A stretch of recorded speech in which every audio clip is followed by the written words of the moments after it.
You're listening to the Disruptive Franchise Podcast with Stacey Can, the podcast that celebrates innovation in franchising and peeks behind the curtain of failure, success, and the future of the franchise industry.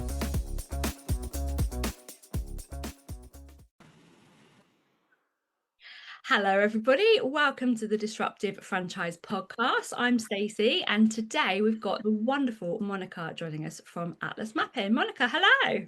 Hi, thanks for having me. It's great to see you again. It's great to see you too. How are you doing? You good?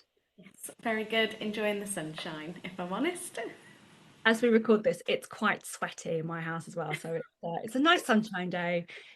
But if there's a bit of a glow, that's absolutely why. A nice dewness. Exactly that. So Monica, you are at Atlas Mapping, and Atlas Mapping have previously sponsored the Lifestyle Award at Disruptive Franchise Awards, which is brilliant. And this year, actually, you're finalists as Supplier of the Year, which is very cool. Tell us a little bit more about Atlas Mapping and what you do.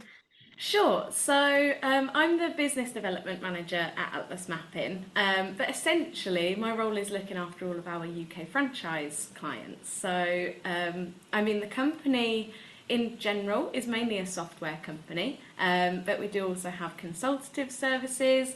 We are award winning now from Elite Franchise. So and our aim, really, simply, is to try and show people how much money you can make and where you can make it. And we do that by showing them where their potential customers are, the marketing channels that they can use, all in the software, and then report on it to just create like a positive feedback loop, really, and try and see where they should go next for growth. Love it.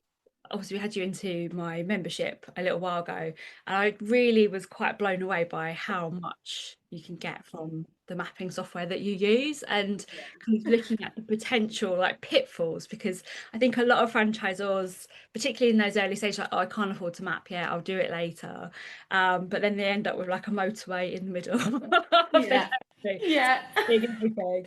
I think when we looked at that, it was really interesting, because it's people don't think about this, do they? I think that's it. Like, it's just one of our kind of lines is that we solve complex solutions with simplicity and grace. So it's that actually there are a lot of they're called GIS softwares that are really complex. They're super intuitive, but they're really complex. Some people even have degrees to be able to use the software. What we're trying to do is just really put it into simple terms. So yeah, like when you're creating a territory, can your customers travel on the road to get to your location, or can you get to the customers? Like, it's sometimes just as simple as that. Like, is there a river without a bridge? If there is, probably don't put it halfway through the territory. And it's so simple, but it's just so overlooked, because I think also when you start like early stage franchise, you're only really thinking about your local area as well, aren't you? And you don't necessarily know, I'm in Surrey, I don't know what Bristol's like. I don't know what it's like in Edinburgh. I've got no idea if there's like a big map, like pit hole like there somewhere. So yeah, completely agree. And from a software point of view, I guess that actually, this is an assumption, so please like make me wrong, but like from that innovation point of view, like it's quite important for you guys to stay up to date with what's happening, and I guess innovation's probably been quite prominent in your business, right? Yeah, definitely. I mean, the thing is that innovation, like you say, especially for software, innovation has to happen. Otherwise, you are just going to be dead in the water. But I think the thing is, and what some people might not know about software, is that you actually have to be innovating, one, continuously, but two, you have to almost be like ahead of the innovation years ahead, because you take so long to develop the software and get the code right and test it and make sure that you're going to communicate it to your users properly and make sure that it's actually going to align with what people are doing. So yeah, we are constantly having meetings. Our sales team meet with our development team. We talk about what people are asking for, what do we think is coming next, looking at market trends. And actually, on that note, next Tuesday we have a user interface update coming into the software, and it has been busy. So, as much as innovation is brilliant and we are all so excited, it really takes a toll. You know, you have to constantly be firing, constantly be thinking about what are we going to do, what needs doing next, are people going to like it? That is the thing, isn't it? Not even just like what does our customers need? What do they need that they don't know that they need? Is big, isn't it? Like, Exactly. Yeah. I think it's yeah, you have to try and it's as well trying to take everybody's comments in and trying to find that one fit for the all. Because if we took every single comment and made every single change, we would have a software that never it well we I don't think we'd ever be able to get it done actually. I get that. I had so my background before franchising, I worked at a digital agency Yeah. and we had agile processes and daily scrums and all of the things and like use like like user case stories. And the amount of requests we get from I was client facing, we get so many requests from clients like, well, I wanted to do this, or I need it to be that color, or I need that little toggle thing to work differently. Like it can't because this is a platform that like multiple like businesses use. Like, yeah, but why can't you just do this? Like, oh, you've been there all day and you're just trying to keep everyone happy. Exactly, exactly. It's like if everybody that used Spotify or Netflix was just asking Netflix and Spotify, which I'm sure people do, and Netflix and Spotify were just like, yeah, sure, I'll just change all of this for you and not everybody else and just create an individual software for every single person. Can you imagine the cost? We'd have pink Spotify, wouldn't we? Yeah. And purple versions. Yeah, yeah, no, absolutely. One of the things I think actually that I was really pleasantly surprised with you guys is that I think you take quite an innovative approach to training as well. Yeah. So like obviously we've had you in membership and you've done like a whole big session for us. And actually I wouldn't have thought that a company like a predominantly software company and solutions company would kind of go do that. So what's the thinking behind that? Why? Tell me why. I think the thing is that it's, if I'm completely honest, it is mainly for a love of a genuine love of customer service and franchising, especially because you know it's using a mapping software. As much as it's not very difficult, really, you don't know what you want to do. Like you said, you don't know what the other areas of the country look like, right? So if I just stuck you on Google Maps and was like, make a territory, you'd go, that's great, but I don't know, a shape here because it's got some people in it and that's good for business.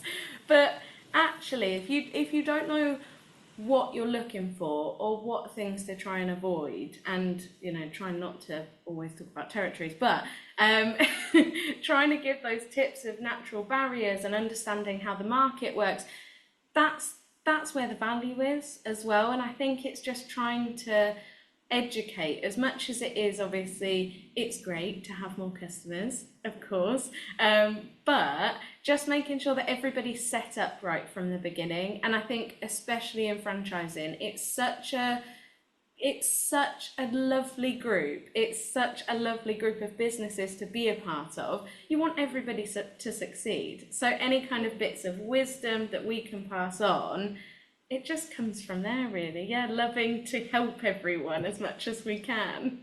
Yeah, I love that. And actually, most guests that have come on and talked about the franchising industry have said exactly the same thing. It's this lovely, warm um, group of people who just all want everybody else to do well as well. And I think that's Exactly. what I love about the industry because it's quite unique. You know, I've been in like car hire as an industry, sport as an industry, telecoms as an industry, like TV. It's so mega competitive and Yeah, quite cutthroat in places like car rental yeah. industry. It's the most cutthroat place I've ever worked because Oh, everyone's trying to undercut each other and do better and like see off the competition. Franchise is the opposite, completely the opposite, and it's yeah. so wonderful. Well, I Um, think it's isn't it that you know, I think we all have this understanding that if we each help each other and we all do well, franchising in general is just going to grow with a better name for itself. You know, we're going to make it more accessible for people. If we make all franchise businesses more successful, people are more likely to choose it as an option for growth or buying their own business and setting up what they want to do. I think it's just, we all know that if we all do well, franchising will do well, and that's just good for everybody. I completely agree. And actually, this year's survey that the BFA did that showed that the industry had jumped from 17 billion up to 19.1 billion in terms of what it contributes to the UK economy. I think that extra £2 billion in a point in time where actually we're in economic crisis. You know, the whole world is telling us that no one's got any money and everything's terrible and, you know, everything's going to collapse. Well, actually, the industry's grown by £2 billion, and I I think a lot of know, that is testament to that kind of like arm around each other and, you know, let's help each other along, exactly, right? Yeah, exactly. so I good. love it. What advice would you give, Monica, to anyone who's listening to this episode who's thinking about franchising? One, do it. But I think two is just do some research, you know. And when I say research, I don't necessarily just mean googling everything to the nth degree. Try and find people in the industry, you know, people like Stacey. I know that you're happy to talk to everybody, and you're very experienced. So you know, find people like us, like any other franchisors that are happy to talk, and pretty much everybody I've ever met in franchising would be. I think it's just learning more from the people that are in the industry, not necessarily just Googling, because who knows what you might find on Google. Terrifying, literally terrifying. I find with franchise that a lot of Google is obviously we're in the UK, we're in UK industry, but a lot of what is out there on Google is very American. And Yes. the tricky thing with that is that the franchising industry in America is very different in terms of point of entry. There's an awful lot more things to consider. You know, it's federal law, state law, you know, there's so many different things versus UK where actually it's quite simple Yeah. to get started. And the other thing is there's so much out of date information on Google. It's I terrifying. know. I know. That's what I said. It's really scary when you look on Google and you see what things says about franchising. You go, well, that's not right, is it? Am I actually not in the know now? Yeah, absolutely. But I think also when you get started, I don't know kind of how you found it when you came into franchising, like from a supplier side, I was a bit like, I know everyone's so friendly. Like I had enough experience in franchising before I started doing this that I was well connected. I knew what I was getting into. I knew that people were lovely. But actually, when I started in franchising, my first experience of franchising was actually in car rental. I worked for Thrifty, car and van rental Yeah. franchisees, and it, like I said, it was so cutthroat and so like it just wasn't nice. And then so when I came back into franchising for Daisy First Aid and everyone was lovely, I don't think I'd have ever assumed that from outside the industry. So it was a little bit like Yeah. that nervousness of like, am I going to be accepted? Is anyone going to talk to me? No, exactly. Yeah, no, for sure. I think so. I came from my background is hospitality and retail. So, you know, hospitality, everybody is tired. Um, but they're all, I think everybody in hospitality has this understanding that life is really hard if you're in that industry. So there was kind of that welcoming feeling from that side of things. But coming into franchising, I never I'd never really been to a proper business networking event. I'd gone to, you know, I'd been in B2B sales with other breweries, but I hadn't really gone to a business networking event. The first one that I went to in franchising, and it was a BFA event, I couldn't believe how friendly everybody was. I walked away thinking, I've made franchise friends. And I'm like a day into meeting people. It was incredible. I think, like you say, from outside in, you can hear what people say that it's really lovely, it's really nice, but you never know what that means until you get in, start talking to people, and you feel that warmth and that community. It's lovely. Yeah, it really is. And literally all of the guests have all said the same thing. So we're not, you know, it's not a nuance or a person thing. It is an industry thing for Yeah. sure. what you touched on there, that you've got an update coming, and I won't get you to do any spoilers, but in terms of the industry and like mapping within you, because mapping is such a big part of the the industry, because the majority of franchises, I know there is a bit of a change, but the majority of franchises are, they offer an exclusive territory, in which case obviously being able to map that territory out is so important. Yeah. What's coming up, what's changing, what's Sure. on the landscape? think What's the I future look think like, Monica? yeah, no, I'm just gonna 1 second, Mystic Meg, get my crystal ball out. Um, I think the biggest change, and it's not necessarily a change, it's more an evolution, and possibly for every business, not just franchising, but I think everybody is getting a much better idea on one, how to use their data that they already have been collecting, and two, how powerful that is.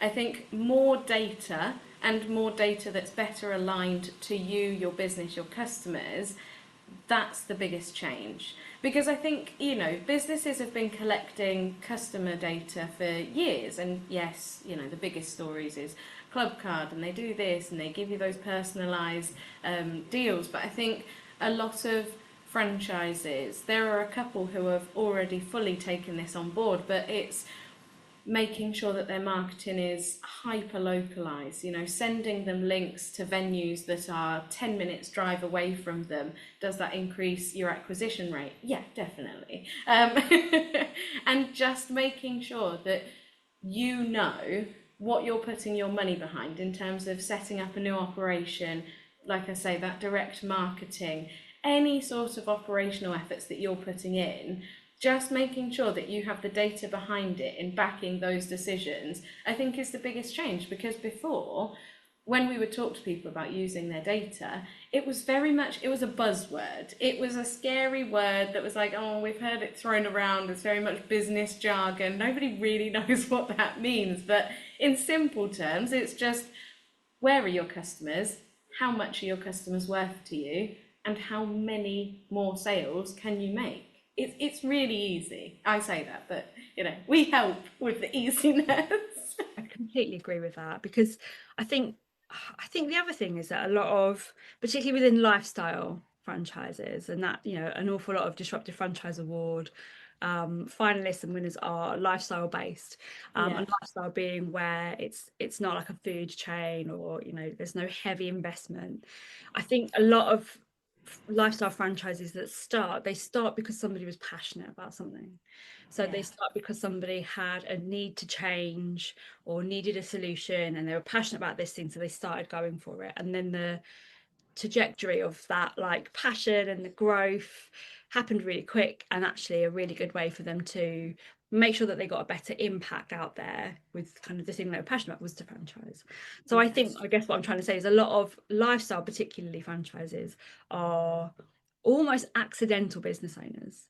They yeah. haven't come out of uni with a business degree and woken up, all right, I'm going to be an entrepreneur, and I'm going to go study Richard Branson, and I'm going to go and learn all the things I need to.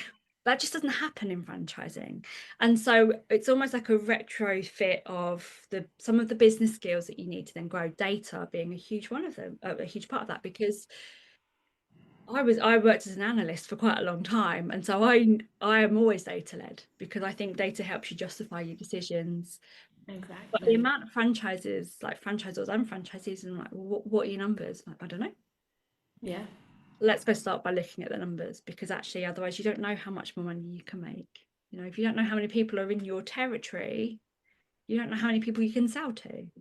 If you don't know how many people you can sell to, you don't know what somebody can go make. Particularly when you're trying to sell a franchise territory, I think that franchises are very cagey about offering like financial projections, because they don't want to be mm, responsible for that.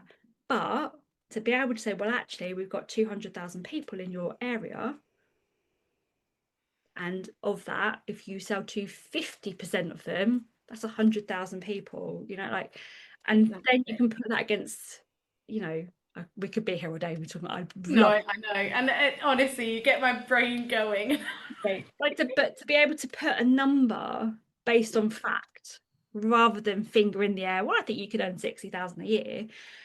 This is why I think you could earn 60,000 a year. It's so much more powerful to sell a franchise, right? Well, I think I completely agree. And I think even in, I say even in, but in lifestyle brands as well, yes, people are looking to make that change. They want their work career to be more geared towards their lifestyle. They want a better work-life balance. Like you say, they've probably come from it of a point of passion. But money does make the world go round, really. So if they also know that they can make good money from it and where that money can be made, I think it's just that extra cherry on top, isn't it? It's like you're passionate about it, you will have a better work life balance, you will be doing something that you love. Also, you're going to make money from it. Okay. Funny because everyone wants freedom, but freedom comes from money. It does. You have to Yeah. have the money to have the freedom. And again, I think with a lot of lifestyle, maybe you see this as well, but like it's driven by people who want to help people. Yes. First aid, great example. We want to help people to be confident in horrendous situations. But the best way we can help people be confident in those situations is to make the money and then put more back into the community with the money that we make. Exactly. Exactly. Love it. Monica, if there was a magic wand that we could wave for you and you couldn't fail at anything, whether that's business, personal, the world, what would you do if you knew that there was zero risk of failure? I would, this is going to sound so corny now, but I would put on a massive, massive week-long franchise festival. And I know that something similar has happened before, but what I mean is that, it would be all elements of franchising. So even include the film industry, not just business format, right? And just maybe have a couple of talks about what franchising is, but also bring together loads of brands, especially the fun ones, and they can all kind of set up their tents and just loads of music and dancing and just the biggest festival. Get it televised, put it everywhere. Don't make it super expensive, but just yeah, a massive franchise festival. Really like that, actually. Really like that. And I won't spill the beans too much, but we're looking at how we develop the Disruptive Franchise Award actually, and how we changed maybe the positioning and the vibe of it. But that's for a future date. Got to get Very the award done exciting. first. But I love that actually. And like you say, it's franchise is such a funny word, I think, because franchise to somebody means like all of the Marvel films is a franchise, right? But Exactly. like I think when most people hear the word franchise, they think of McDonald's. Yeah. Yeah, McDonald's is a franchise. Like there's so much more to it than that. It's not just that. Exactly. Exactly. I think it would just be the best showcase for that. Like show every single element of franchising, and then it, even more like the lifestyle, the music, that oh, the teaching, the music teaching franchises. They could put on little sessions, and you can go and pick up an instrument and try. Oh, now I want it. Now you've got a project on your hands. Let me know when it is. I'm there. I will. I will. I think the way that you could kind of almost like pull that in with like all of the other industries is that an awful lot of sports stars and film and music stars actually invest their money in franchising. I don't know Exactly. how many people know this, but like LeBron James, for example, um, owned at one point, I think, 117, Yeah, he had loads, didn't he? something like that, like just of Yeah. Subway, and he had Auntie Anne's, and I can't remember what the other one was. I was reading this like, wow, he's like a Yeah. huge investor in franchising because when they make all that money to create real wealth rather than just burning through their cash, they're investing it. And actually franchise, we see it at the franchise show every single year, whether it's the international one or the UK one, like a huge number of business owners come and flock into those shows to find things to invest their money on. Yeah. But yeah, we could get all like the celebrity franchise investors in, like get them in. Exactly. Ah, Monica, you should do that.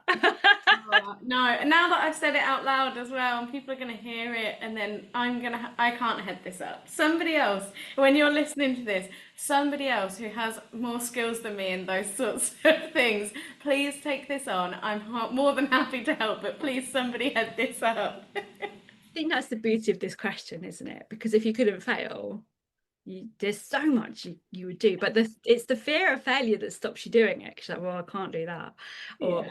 can't, that's not going to work, whatever.